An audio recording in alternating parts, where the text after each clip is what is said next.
ओम नमः शिवाय।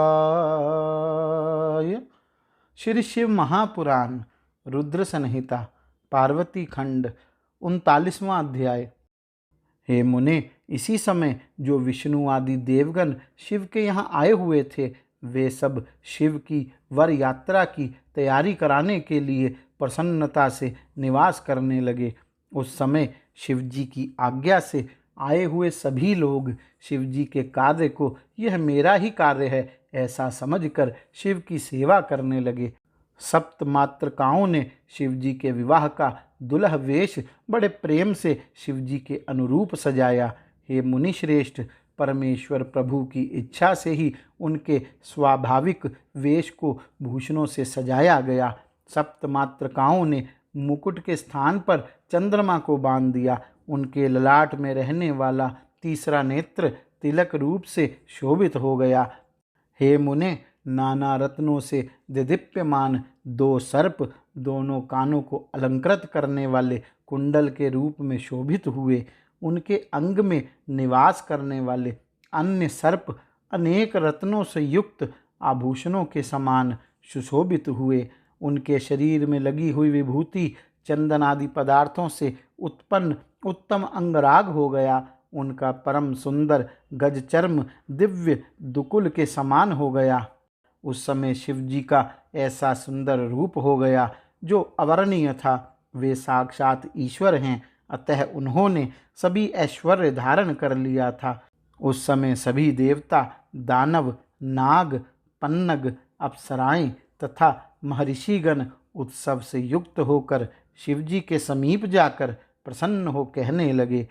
सभी लोग कहने लगे, हे महादेव, हे महेश्वर, हिमालय पुत्री महादेवी पार्वती से विवाह करने के लिए आप हम सभी के साथ कृपा पूर्वक प्रस्थान करें।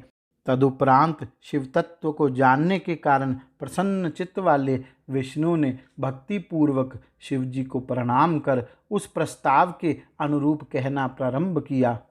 विष्णु बोले, हे देवदेव, हे महादेव, हे शरणागत वत्सल, आप अपने भक्तों का मनोरथ पूर्ण करने वाले हैं, अतः हे प्रभु मेरा निवेदन सुने। हे शंभु, हे शंकर, आप गृहसूत्र की विधि से गिरीश सुता देवी पार्वती के साथ अपने विवाह का कर्म कीजिए। हे हर, यदि आप गृहसूत्र की विधि से विवाह कर्म करेंगे तो सारे लोक में इसी प्रकार से विवाह की विधि प्रसिद्ध हो जाएगी। हे नाथ, इस लोक में आप अपने यश की घोषणा करते हुए कुल धर्म के अनुसार मंडप स्थापन तथा नांदी मुख कृत्य प्रसन्नता पूर्वक कीजिए। ब्रह्मा जी बोले, विष्णु के द्वारा इस प्रकार कहे जाने पर परमेश्वर शंकर जी ने समस्त लौकिकाचार मुझ ब्रह्मा के द्वारा संपन्न कराया। हे नारद, उन्होंने सारे अभ्युदय का कार्यभार मेरे ऊपर सौंप दिया और मैंने भी मुनियों के साथ प्रेम पूर्वक सभी कृत्यों को पूरा किया।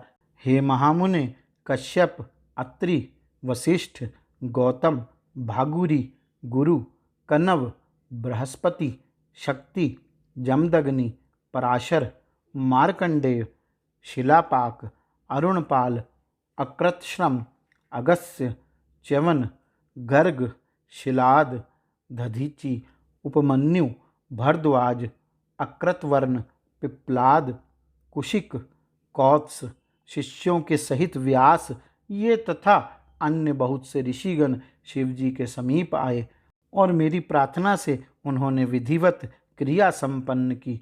वेद वेदांग के पारगामी उन ऋषियों ने शिव जी का समस्त कौतुक मंगल कर वेद रीति के अनुसार उनकी रक्षा का विधान किया।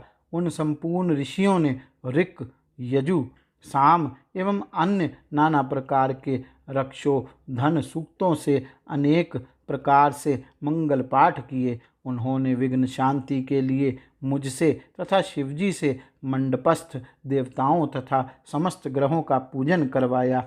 इस प्रकार शिवजी ने प्रसन्न होकर समस्त लौकिक कुलाचार तथा वैदिक विधि का संपादन कर प्रसन्नतापूर्वक ब्राह्मणों को प्रणाम किया। उसके बाद देवताओं और ब्राह्मणों को आगे कर सर्वेश्वर शिवजी अपने पर्वतोत्तम कैलाश से प्रसन्नता पूर्वक चले। लीला करने में प्रवीण वे शिवजी उन देवताओं तथा ब्राह्मणों के साथ कैलाश के बहिर्भाग में आकर प्रेम से स्थित हो गए।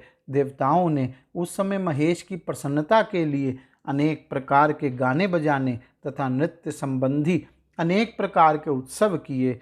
इस प्रकार श्री शिव महापुराण के अंतर्गत द्वितीय रुद्र संहिता के तृतीय पार्वती खंड में देव निमंत्रण, देवागमन, शिव यात्रा वर्णन नामक 39वां अध्याय पूर्ण हुआ। गौरी शंकर भगवान की जय। ओम नमः शिवाय।